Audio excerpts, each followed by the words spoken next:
What's up mga Lodi? Pasiring kita sa farm. May dala kitang rambutan as in dragon fruit na prinunin ko sa bago. Since udto na, duyan muna kita. Habang nagiling kaning pato didi sa farm na darata ka nakaagi. Udto na kaya kita nakaabot sa farm. Since nag-alauna na, back to work.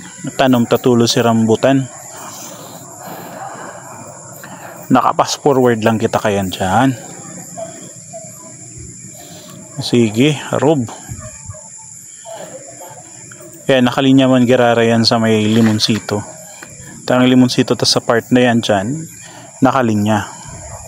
Since may bakante, duwang bakante yan, nakalinya yan dyan.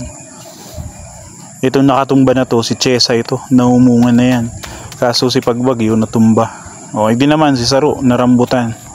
Hawan-hawan muna. Hawan-hawan. Di ko tapig pahawanan ta sa kanding. Si haranin sa kubo yan. Pero since matanong kita, hawanan ta kadikit. So tatanuman man lang. Katibay, natatusok tulos sa nyug yan. Sige, paspas kita dyan ki linig ka katanuman. Paikot yan na ginabihan ta kasadul tanganing haloy awutan. Since yan na, hiling sa wala, hiling sa to kung nakalinya. Sala, sige, jigo, kasadul. Kakasadul kita yan.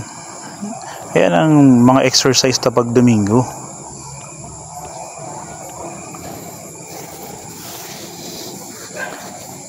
Ginanot man kita kayan, tagaro alauna pa lang yan dyan. Yan na si Panduang rambutan. Tatanom ta na yan dyan. Ngayon pagtatanom pa lang kayan, inahali si polyethylene. Haliyon mo itong sa erarum, pati itong sa gilid. Kaya dapat tatanong mo siya mayong polyethylene. Nakahali siya duman.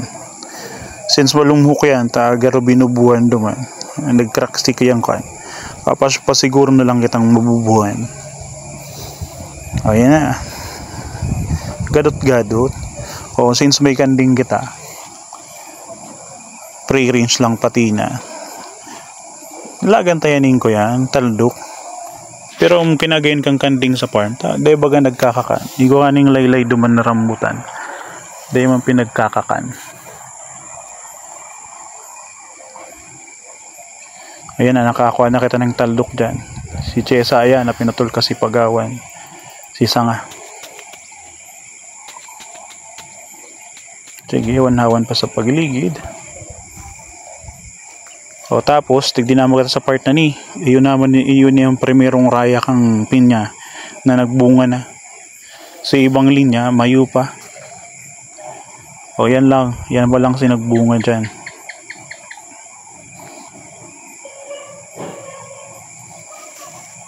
Ayan siya ang pinakadakula, siyang pinakamatuad dyan. Mga alas kamuta ang puro may kanakanan. Siyempre panghimagas kang kanding yan. Tapos may duwang puso digdi na magkataid. Yan na, malinig na yan sa tuyang pinyahan. Tapos limonsituhan. Yan sa tahaw, tatanuman tayo ng luya. Dati ang tinanom to dyan last year, ay hindi kaka-harvest lang, sarong plat pa lang, sarong tahaw. Yan sabi ni Paimio, mga 3 hanggang 5 linya dayan matatanuman kaya.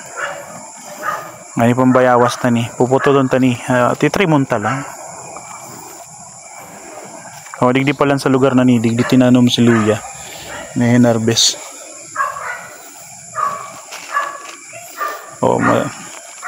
Yan ang alad dyan sa ibong.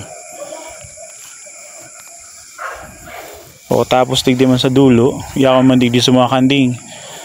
Pinagputol ta kaya yung langka, tanganing matanong kita ni si dragon fruit sa may puon. Pigtapyos tayo mga sanga. Masira mo nilingon ay.